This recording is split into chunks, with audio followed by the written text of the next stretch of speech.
Inspired by the classic arcade game of the same name, Rampage is utterly ridiculous, campy, yet also self-aware enough to be kinda sorta dumb fun.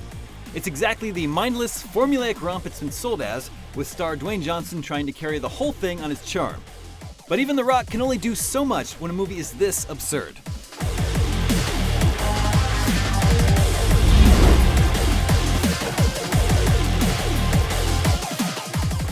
After an insanely awful genetic editing formula is accidentally unleashed, 3 wild animals are transformed into giant mutants who go on, yes, a rampage. It's then up to ape whisperer Davis Okoye to save his animal buddy, the city of Chicago, and the day. No!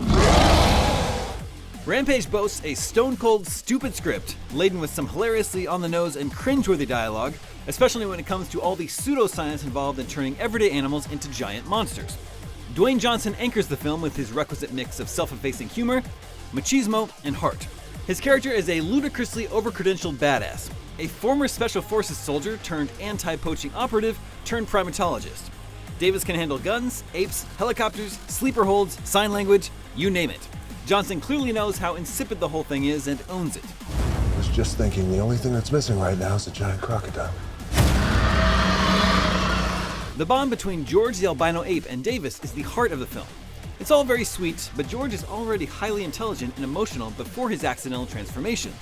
This makes the formula's effect on him seem more like roid rage than the horrific evolution that befalls the wolf and the crocodile. George ultimately seems more human than most of the human characters in Rampage, which is probably the point, but it doesn't do much to convince you the movie needed most of them. But of all the characters in this movie, none are as poorly served as its blazingly dumb villains, whose scheme doesn't even qualify as half-baked. Their villainous plot makes absolutely no sense, especially when they think they can not only get away with it all, but profit handsomely from it to boot. On a technical level, the creature designs and visual effects by Weta are all fine save for the wolf, who never quite has the photorealism or detail of either of the other two main beasts. Rampage isn't the film that will save video game movies, let alone have people start taking them seriously, but Rampage is also exactly what it sold itself as: a big, silly, loud, dumb piece of hyperbolic escapism. It's tough to be upset then that Rampage is as stupid and hackneyed as it is when it never tried to present itself as anything more than that. On that lowest level of accomplishment, Rampage achieves precisely what it wanted.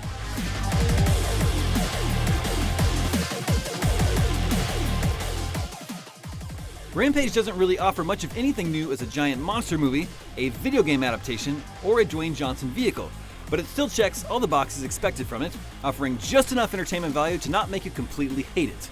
Rampage will never be mistaken for a good movie, but that it could have been so much worse is a small victory indeed for aiming low.